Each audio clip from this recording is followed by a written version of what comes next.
Today I'm going to show you how to take frets out of a guitar, especially a delicate one like this. You probably don't recognize this guitar, but you might recognize the neck if you saw Trade Secrets last year when this whole guitar was in.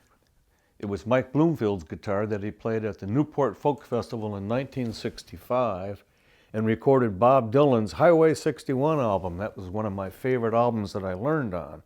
I took the neck off and put it on a pine body and jigged it up in my neck jig and got it where I wanted. I put the body in the case because I don't want to be scratching that during a fret job. I'm a little nervous because it's got lots of chips from a previous refret.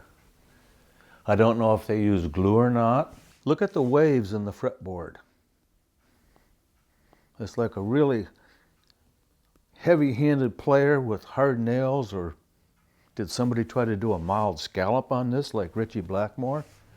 These frets are worn low and pitted, and the board's chipped up a lot. That happens because when the frets were put in this way, bass to treble, and they really want to go out that way because they've broken the wood fibers in the walls of the fret slot, all go in that direction. Whoever refretted it took them out with nippers from above, because if you pull them out this way, you get chips. So I don't think that's going to cause me a problem when I take out these frets, because it's already been done before. So let's take these out and see what we run into. The goal here is to pull the frets out of the fretboard nice and clean and not get chips. Ideally, you could use your fret pullers and just get underneath them and take them out, but it's not that easy because there's probably glue in these slots. The wood is swollen up around the frets and they may need some coaxing. If the fret starts to come out but is stubborn, I'll slide under there with a chip stopper and have something to nip against. The soldering iron and a little damp wood steams the fret out. I'll learn a lot on the first fret.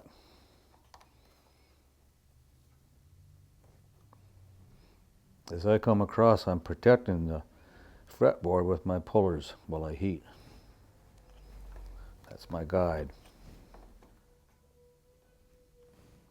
That's pretty nice. You don't pay attention to the chip stopper, just let it fall. That's sweet. I hold my breath. I really do. Boy, these are coming out nice. Somebody asked me what tip to have to not burn the wood, and the tip is don't slip. That's why I'm using the jaws to protect the tip of this iron. Okay, so now I'm getting the hang of it. 1, 2, 3, 4, and the 5th fret. I'm experienced now. Question from the audience was, why are you using this magnifying visor? Because I see better with it. And I have two lenses, a 4x and a 2x power. Leo Fender used one. You hardly ever see a picture of Leo Fender without them on, at least in the factory. I'm not in a hurry here. This was Mike Bloomfield's guitar. Maybe steam that a little bit. See it bubble? You can smell the Brazilian rosewood. See, there's a nice chip from a previous fret job right on the end of the fret. And I don't want to chip it worse, and that'll take some woodworking to patch a piece of wood in there. Now I'm smelling glue. I think that's super glue. I'll know more in a couple more up. That's the first time I've smelled glue. I'm put a little water on the one ahead of it, just a touch. It's not really doing anything because there's a lot of fret grime in there and human oils that sort of seal it. It gets sticky.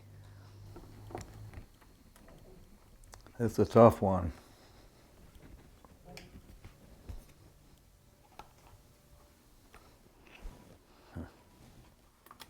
Perfect, not a chip. Woohoo! There they are, Mike Bloomfield's old frets. I think I'll save some for posterity. Man, they came out easier than I thought they would. We didn't get a chip. I got one lifting piece of rosewood at the end. It's a flake. I'm going to super glue that down. These came out without a hitch.